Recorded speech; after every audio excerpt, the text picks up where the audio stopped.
God's will for your life is yes.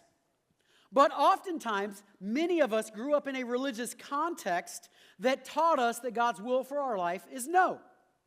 Everything was about, don't do this, don't do this, don't do this, don't do this. And it's a religious context.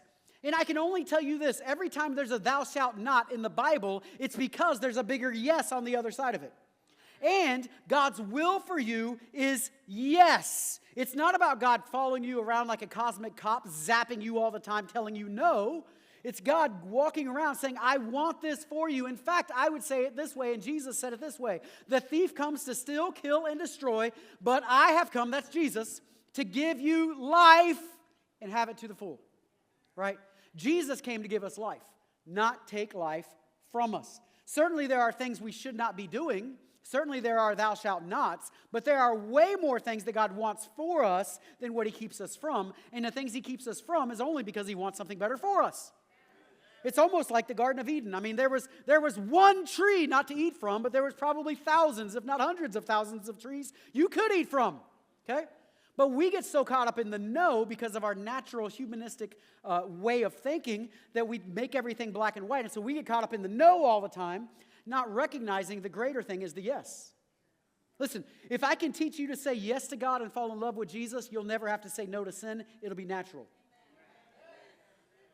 Nobody has to tell me not to have an affair on my wife. Why? Because I love her so much, I would never want to have an affair. If I'm dealing with wanting to have an affair, I got a whole other issue. If I got to keep saying no to this, are y'all with me? The yes is better than just the no. And this is very important because what we think about God, whether he's a yes God or a no God, begins to contribute to everything that we create in life. I love the way A.W. Tozer, the famous theologian, said it. He said, what comes to mind when you think about God is the most important thing about you. Think about that. What comes to mind when you think of God will shape everything you do and everything you become and even everything that you create. And this is very important because your mind is the central figure in understanding God. Stay with me for a second. We're going to take some deep dives a few times in this. Okay? Some people would say it this way. Some theologians would say it this way, and scholars. That your mind is God's playground. Say it. Your imagination is God's playground. Most of us, as we grow up, lose our imagination. And we become like smart and educated. And we lose our imagination.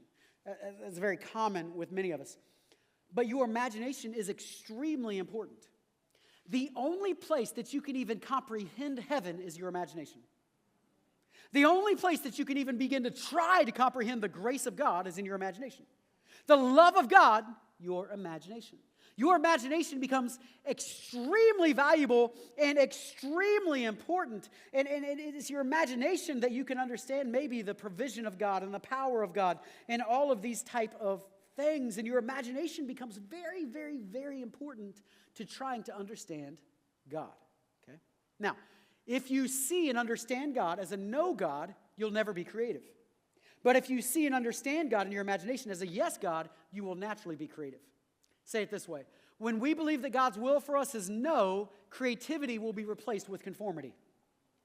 Welcome to the religious world that many of you grew up with.